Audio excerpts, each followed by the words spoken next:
জমি ক্রয় করতে গিয়ে প্রতারণার শিকার হলেন শিলচর চ্যাংকুড়ি রোডের মামন দাস নামের এক মহিলা। প্রশাসনের দৃষ্টি আকর্ষণ।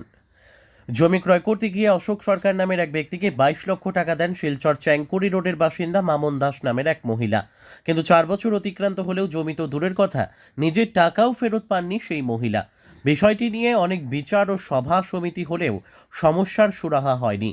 ফলে অসহায় মামন দাস নামের সেই মহিলা মুখ্যমন্ত্রী ডক্টর হিমন্ত বিশ্ব শর্মার শিলচর সফরকে কেন্দ্র করে শিলচর কুম্ভীরগ্রাম এলাকায় পৌঁছে গোটা বিষয়টি মুখ্যমন্ত্রীর নজরে আনলে মুখ্যমন্ত্রী কাছাড়ের পুলিশ সুপার নোমাল মাহাত্তাকে অতি সত্বর বিহিত ব্যবস্থা গ্রহণের নির্দেশ দেন।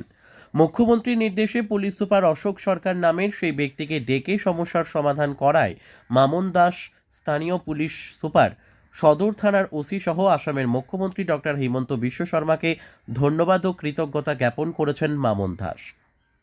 ব্যুরো রিপোর্ট, আমাদের টিভি। কি হয়েছিল ঘটনা তোমার লাগে? স্যার 4 বছর গত হয়েছে, ওনাকে আমি জমি ক্রয় করার জন্য পয়সা দিয়েছিলাম। 4 বছর থেকে দেবে দেবে বলে দিচ্ছে না স্যার। কে? অশোক সরকার। কত টাকা দিয়েছে? 22 লক্ষ টাকা স্যার, কি কারণে? জমি কেনার জন্য স্যার।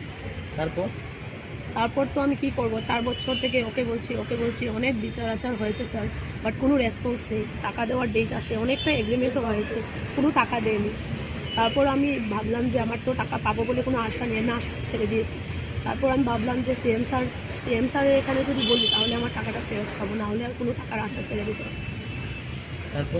তারপর আমি সিএম স্যার এখানে প্রোগ্রাম হয়েছিল ওনার, কোথায় লক্ষ্মীপুরে, ওনার এখানে যে কুম্ভীরগ্রামের পাশে যে ওনার একটা বাংলো আছে, বাংলোতে গিয়েছি স্যার। বাংলোতে গিয়ে স্যারের সাথে দেখা করেছি। দেখা করার পর উনি বলেছে হ্যাঁ কী হয়েছে বলো। আমি বলেছি স্যারকে পুরো ঘটনাটা খুলে বলার পর স্যার বলেছে, আমাদের এসপি স্যারকে বলেছে ঠিক আছে এটা শর্ট আউট করে দাও। তারপর আমাদের এসপি স্যার এবং আমাদের ওসি স্যার ওনারা মিলে আমার কাজটা শর্ট আউট করে দিয়েছে এবং একটা এগ্রিমেন্ট করেছে। এগ্রিমেন্ট করার পর গতকালকে কিছুটা টাকা আমাকে দিয়েছিল আর বলেছে 4 মান্থ টাইম নিয়েছে, ওই টাইমের ভিতরে টাকাটা আমাকে কমপ্লিট করবে। আপনার নাম কি? আমার নাম মামন দাস। বাসা কোন জায়গাতে? চেনকুড়ি।